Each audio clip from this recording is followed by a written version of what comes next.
Shalom, irmãos.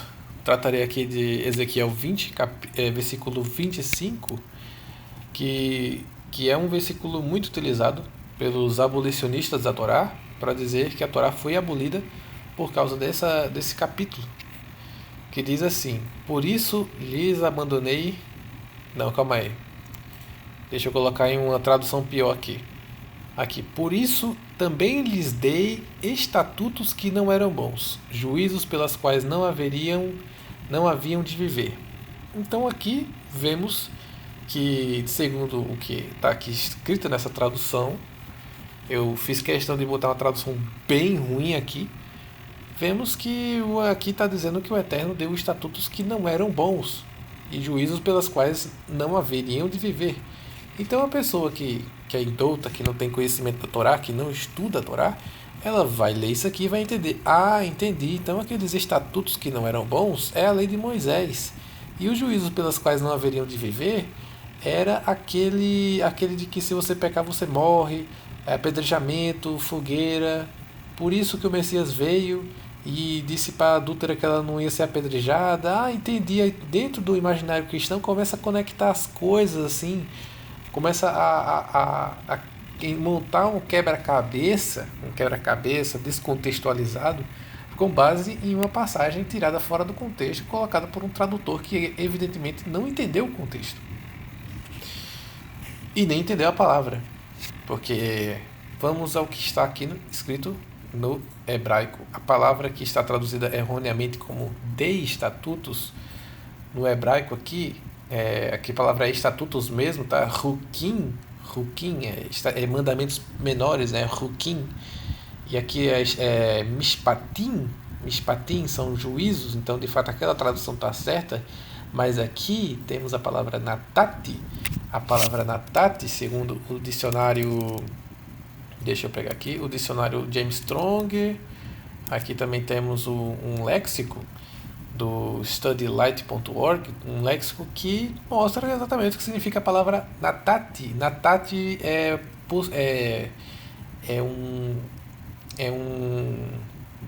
uma contração do verbo natan. Natan significa presente. É daí que vem a palavra Natan. Quando alguém tem um filho e chama Natan, ele está dizendo: oh, esse filho é um presente. Então Natan será o nome dele. É por isso que tem Natanael. Nathanael é um presente do Eterno, presente de Deus. Nathanael, ou só Natan, presente. Só que a palavra Natan, ela tem um amplo significado. Ela significa dar também, to give. Ela também significa dar. Ela significa também presentear. Ela significa permitir. Ela significa deliver up. Deliver up é entregar, permitir, entregar.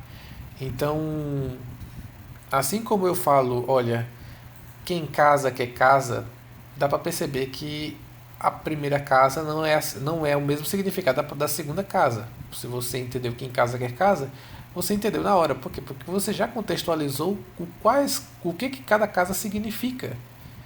Ou você já conhecia essa frase anteriormente. Mas vamos dar outro exemplo aqui. Eu peguei uma manga. Bom, se na frase diz eu peguei uma manga, essa manga pode significar a manga da camisa ou a manga fruta. Só que apenas com essa premissa não dá para entender qual manga, que manga você está se referindo. Você está falando a manga da camisa ou a manga da fruta? Então você tem que contextualizar na sua mente. Bom, em qual contexto ele está falando isso? Olha, se ele estiver num local de costura, não sei como é que se chama, mas um local de costura, ele falar isso, pelo ambiente você pode contextualizar que essa pessoa está se referindo à manga de uma camisa, mas se ela estiver num sítio, alguma coisa, você pode contextualizar que ele está se referindo, você vai ter 80% de certeza que ele está se referindo a uma fruta, não 100%, mas que você pode entender dentro do contexto ambiental. Assim também você pode entender dentro do contexto da escritura o que uma palavra significa, porque nem todas as palavras têm um só significado. Elas têm vários significados e você tem que colocar essa palavra dentro do contexto para entender qual significado ela quer entregar dentro do contexto. Então, para isso, você deve entender e ler a narrativa para poder entender qual é a palavra que deve ser traduzida aqui. Será que o Eterno está colocando leis que não eram boas? Ou será que ele está se referindo a outro tipo de lei aqui nesse caso? Vamos colocar aqui na King James e, se possível, vou até desenhar para um bom entendedor. Vamos ler aqui o contexto. E aconteceu que no 10º dia do mês do 5º mês do 7º ano do exílio, alguns dos anciões e líderes de Israel vieram pedir-me que consultasse o Eterno e ensinassem e sentaram ao meu redor. Então o Eterno respondeu, e me veio a palavra ao Yahvé nestes termos: Ó querido filho do homem, fala pois aos anciões e líderes de Israel e diz-lhes assim: Assim diz Yahvé, o Senhor Deus. Ora, agora vinde consultar-me, pois tão certo como eu vivo, não me deixarei ser questionado por vós, afirma o Eterno Deus. Porventura tu, profeta, o julgarás? Então abre a tua boca, filho do homem, e julga-os agora. Confronta com as práticas abomináveis dos teus pais e antepassados. Tá, vamos começar a desenhar a partir desse versículo aqui. Tá? Deixa eu dar um zoom out aqui. Deixa eu dar um zoom out melhor. Não, agora começou a ficar ilegível. Deixa eu colocar aqui de volta. A prática dos teus antepassados. Vamos desenhar aqui. O desenho vai ficar muito bom. Vamos colocar aqui. Bom, com as práticas abomináveis dos teus antepassados. Opa, estamos falando de práticas aqui. O profeta está alertando contra práticas abomináveis dos seus antepassados. Ou não é? Não é o que está escrito aqui? Bom, é o que está escrito. Então vamos dar continuidade. E assim declara o Eterno Soberano Deus: No dia em que escolhi Israel, jurei com mão erguida aos descendentes da família de Jacó e me revelei a eles no Egito. Com a mão levantada, eu lhes afirmei: Eu sou Adonai, o Senhor, o teu Deus. Naquele dia, jurei a eles que o libertaria do Egito e os tiraria daquelas terras para levá-los para uma terra que eu mesmo havia de preparar para eles, terra onde emana leite e mel, a mais linda e exuberante de todas as terras. Então, naquela época, eu lhes ordenei. Olha só as leis aqui, ó. Eu lhes ordenei: tirai dentre vós a imagem, tirai dentre vós as imagens idólatras e nojentas que encantam vossos olhos, e não vos contamineis com os ídolos do Egito. Eis que eu sou Adonai, o Senhor vosso Deus. Contudo, o meu povo se rebelou contra a minha pessoa e não quis me dar atenção. Não, olha só o que aconteceu. Não quis me dar atenção. Ele deu um mandamento: ó, não praticais as abominações do Egito. Largais a idolatria. Mas eles fizeram o quê?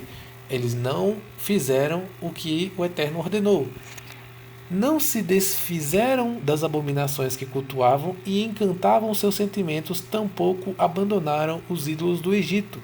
Então eu prometi que derramaria sobre a cabeça deles a minha ira, a fim de satisfazer toda a minha indignação contra eles na terra do Egito. Ou seja, aqui está dizendo, eu prometi, ou seja, naquela época já havia uma promessa de maldição. E quem é entendido da Torá sabe que na Torá existem bênção e existe maldição. Existem também. E quem não pratica a bênção, evidentemente ela está na maldição. Não existe o caminho do meio. O caminho do meio é o vale da sombra da morte. Então, se você caminhar pelo meio, você vai estar num vale da sombra da morte. Você vai estar pior do que estar na bênção e na maldição.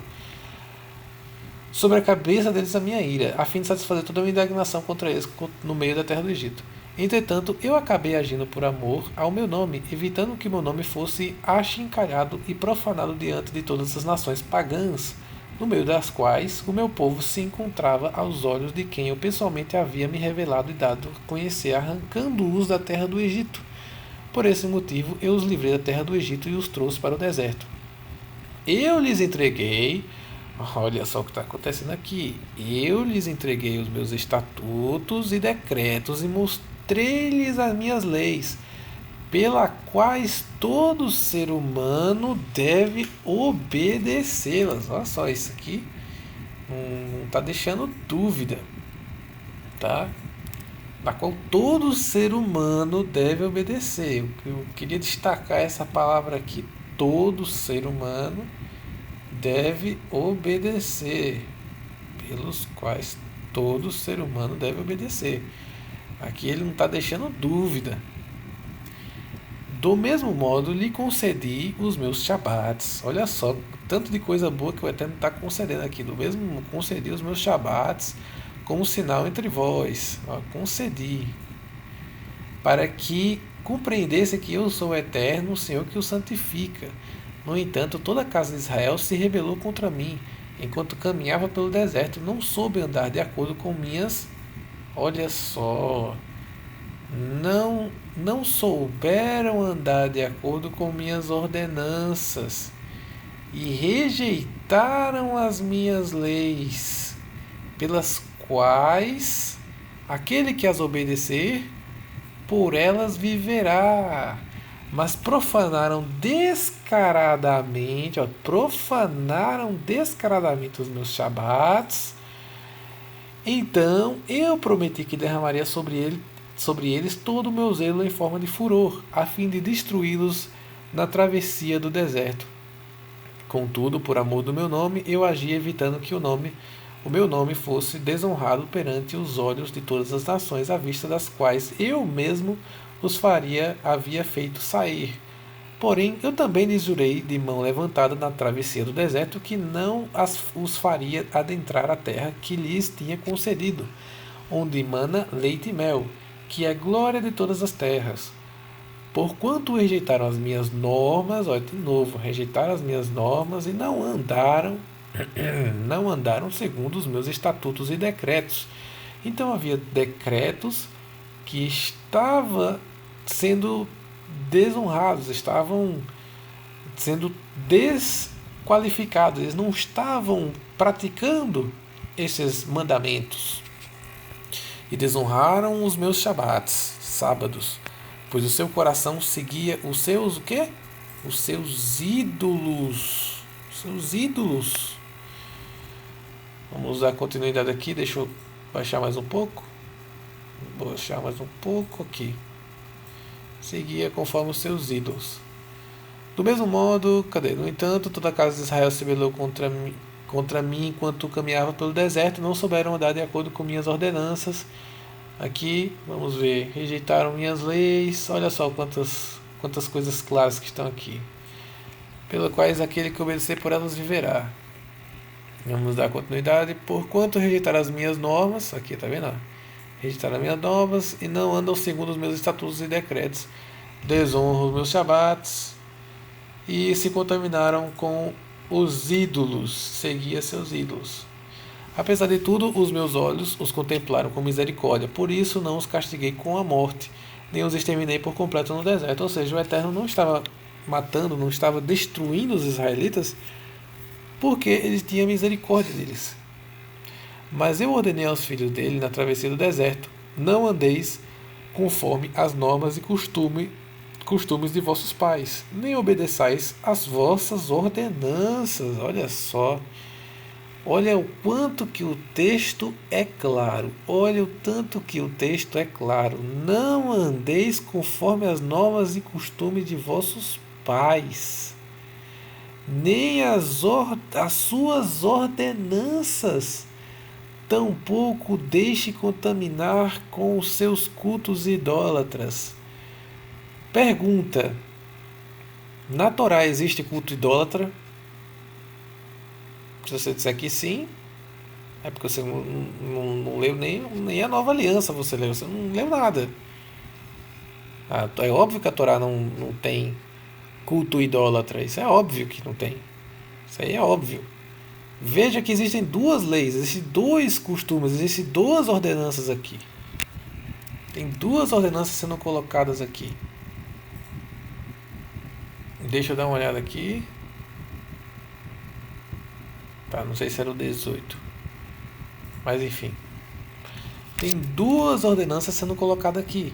Uma ordenança é do Eterno e a outra ordenança é o costume de vossos pais, as ordenanças de vossos pais, os cultos idólatras de vossos pais.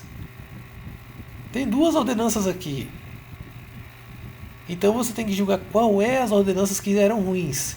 Eram os estatutos, os Shabbatot do Eterno que eram ruins? Ou eram as ordenanças dos pais que eles estavam seguindo? O costume da tradição, os pais faziam, os filhos iam lá e faziam iguais. Os pais sacrificavam os filhos a Moloque, os filhos nasciam e faziam o mesmo. Será que isso aí é algo bom? Aí diz mais aqui, ó. Eu sou Adonai, o Senhor vosso Deus. Caminhai, pois, de acordo com os meus estatutos. Olha só. Caminhai, pois, de acordo com os meus estatutos. E obedecei as minhas leis. Ele tá mostrando uma lei que não era boa e uma lei que era boa, que era a lei do Eterno. Ele está dizendo, olha, os seus pais tinham ordenanças que não eram boas. Segue, pois, então a minha lei, segue os meus estatutos, as minhas ordenanças, não segue as ordenanças e estatutos dos vossos pais. Eles são estatutos e ordenanças idólatras, são coisas ruins. Santificai os meus shabates, olha aqui, ó, santificai os meus shabates, que servirão de sinal entre mim e vós, para que entendais que eu sou Adonai. Mas os filhos também se amotinaram contra a minha pessoa. Olha só, não era só os pais, os filhos faziam o mesmo. Se amotinaram contra o Eterno. Que eles faziam? Óbvio, não andam segundo os meus decretos. Olha que coisa, ele está sendo repetitivo. Por quê? Porque tem uma coisa importante a dizer. Ele está sendo repetitivo. É uma coisa que está toda hora falando. Por quê? Porque a pessoa tem que entender na sua mente. E tem gente que ainda pega esse contexto e tira fora do contexto. Não andam segundo os meus decretos. Não tiveram cuidado em obedecer a minha Torá. Obedecer a minha Torá. Sendo que aquele que lhes obedecer viverá por elas. Olha só, ele está sendo mais enfático ainda. Ele já falou isso, ele está repetindo. E profanaram os meus Shabbatots. Por esse motivo, afirmei que derramaria meu furor sobre a cabeça de cada um deles e o castigaria com minha indignação na travessia do deserto. Contudo, contive o meu braço e procedi por amor do meu nome, para que não fosse desonrado à vista de todas as nações pagãs diante das quais libertei o meu povo e os fiz sair para uma nova terra. Então olha só, ele só não estava castigando eles porque eles não estavam ainda transgressores o suficiente, porque senão o nome deles seria desonrado perante as outras nações. Então ele só não estava fazendo isso por amor às pessoas que iam se evangelizar, eles não podiam ver Israel sendo destruída assim, eles iam pensar, olha, o Deus de Israel é muito fraco, olha só, eles tentaram servir o Eterno, e aí, olha o que aconteceu com eles. Então era só por isso que ele não tinha destruído, mas eles estavam seguindo decretos e ordenanças que eram dos pais dele. Eles estavam blasfemando os Shabbatots.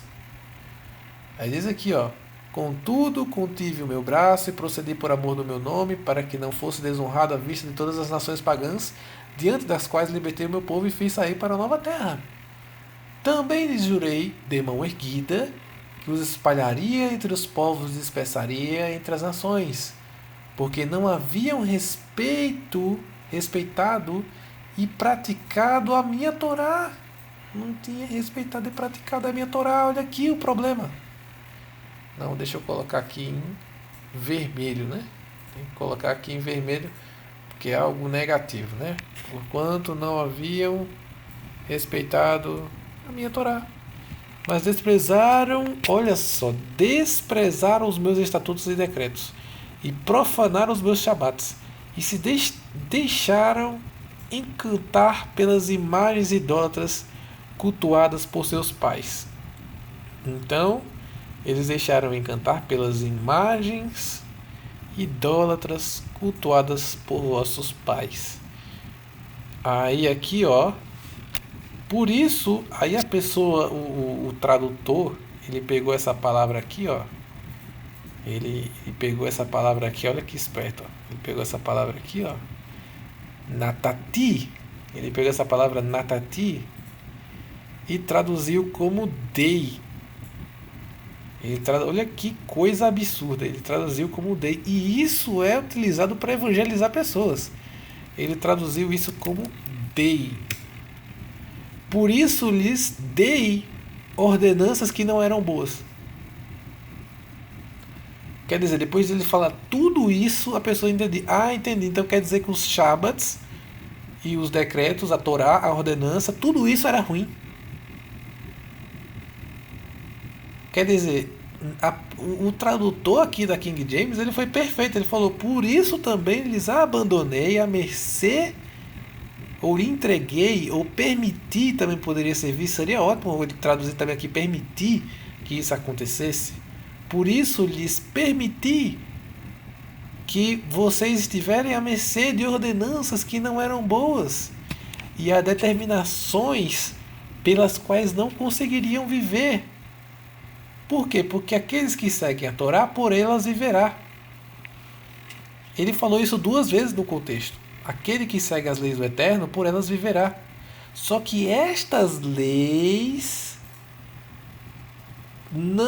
ninguém consegue viver por elas. Ninguém consegue viver por elas. Porque essas leis eram o quê? Imagens de escultura. Ninguém vive por elas. Mas se as pessoas tivessem seguido a Torá, os israelitas tivessem seguido a Torá, ele falou 2 vezes no contexto, por elas viverá. Aqueles que a cumprir, por elas viverá. Só que se você cumprir as leis dos pais, dos seus pais, as leis idólatras, por elas você não viverá. Elas não são boas, mas as leis do Eterno são boas, os Shabbatot do Eterno são bons, os estatutos e decretos do Eterno são bons, sua Torá é boa, e se você praticar elas, por elas você viverá. Ela é o caminho, da bênção. Esse caminho que são os estatutos e decretos dos pais, os idólatras, as idolatrias, ela é o caminho da maldição. Por elas você não viverá. O texto não deixa dúvida. O texto aqui não está deixando dúvida aqui. Por isso lhes abandonei à mercê de ordenanças que não eram boas. Então vai ter pessoas que... Não é que vai ter, que tem pessoas que pegam esse versículo 25 e provam, olha, vou provar que existem leis que não eram boas. E aí ele pega esse versículo 25, traduzido por um tradutor da Almeida, um dos tradutores da Almeida, reformada, revista, da tradução, para dizer, olha, eu encontrei numa tradução esquisita, de um padre, sei lá de qual religião, XYZ, e ele disse que que o Eterno estava dando leis e ordenanças que não eram boas. Quer dizer, totalmente fora do contexto. Totalmente fora do contexto. Ele até deixa claro que tipo de lei era essa. Leis pelas quais não conseguiriam viver. Que lei era essa que não se conseguiria viver no contexto? Só tinha uma, que era a lei dos pais. A do Eterno conseguiria viver. E os abandonei para que se contaminassem, olha só, para que se contaminassem com a malignidade de suas próprias ofertas. Isto é, pelo holocausto de cada filho mais velho. Quem que era que fazia o holocausto dos primogênitos? Não era Moloque? Era. O deus Moloque, né, daí que vem um termo moleque, que ofertava os primogênitos, matava os primogênitos, para que eu mesmo enchesse de horror a fim de compreendesse que eu sou, ou seja, A pessoa que leu esse versículo 25 entendeu como dei a mercê que o Eterno estava dando ordenanças que não eram boas, se referindo à Torá, ele não só descontextualizou, ele não só descontextualizou tudo isso aqui, vamos colocar aqui, ó, ele não só descontextualizou tudo isso aqui, essa parte azul ficou ilegível, ele não só descontextualizou tudo isso aqui que foi dado, tudo, ele descontextualizou tudo isso aqui. Como ele também descontextualizou o que está embaixo. Aqui, ó. E os abandonei para que se contaminasse com a malignidade de suas ofertas. Ou seja, os ídolos. Aqui ele não está falando, eu lhes abandonei à mercê da Torá. Não, ele diz a malignidade de suas ofertas. Isto é, o holocausto de cada filho mais velho. Deixa claro, isto é o quê? Que tipo de lei era essa? Holocausto de filho mais velho. Isso não tem na Torá. Você não vai encontrar na Torá que deve sacrificar o primogênito. É óbvio que está se referindo ao deus Moloque aqui. Para que eu mesmo enchesse de horror, a fim de que compreendessem que eu sou o Eterno. Então existem leis que eram boas, existem leis que não eram boas. A lei que era boa era a Torá. Mas existe muita gente que pega esse versículo fora do contexto para dizer, olha, a Torá não é boa. Como é que a pessoa lê tudo isso, depois de ler tudo isso, ela vai concluir algo contrário, totalmente oposto ao que está escrito? Sendo assim, ó querido filho do homem, fala a nação de Israel e diz, assim diz o Senhor soberano, nisto teus pais e antepassados também blasfemaram contra mim, ao que me desprezaram. Ou seja, quanto mais você vai, pois quando eu fiz adentrar na terra que jurei que ele concederia, eles não resistiram ao encanto de seus ídolos, transformaram tudo monte alto e toda árvore frondosa em altares. E ali ofereceram o seu sacrifício, faziam suas ofertas pagãs, que provocariam a fúria do meu zelo, ainda queimavam incenso aromático e derramaram suas ofertas e bebidas. Me diz aonde que você vai encontrar na Torá que você deve pegar uma árvore frondosa, transformá-la em altar. Me diz onde você vai encontrar na Torá que deve sacrificar primogênito. Me diz onde é que você vai encontrar na Torá que você deve ter imagens de madeira e pedra. Me fala onde é que tem na Torá que você deve seguir a crença dos seus pais. Me fala que na Torá diz que... Onde é que você vai achar na Torá que você, seguindo as leis dos seus pais, você viverá? E se você seguir a Torá, você não viverá por ela? Me fala onde é que está isso. Não tem. Por quê? Porque não existe. Isso aí é alguém... Eu não vou falar nada não. Eu já cansei. Isso aí é o suficiente para a pessoa entender. Se a pessoa não entender, realmente não tem o que fazer mais. Então, shalom a todos. Amém.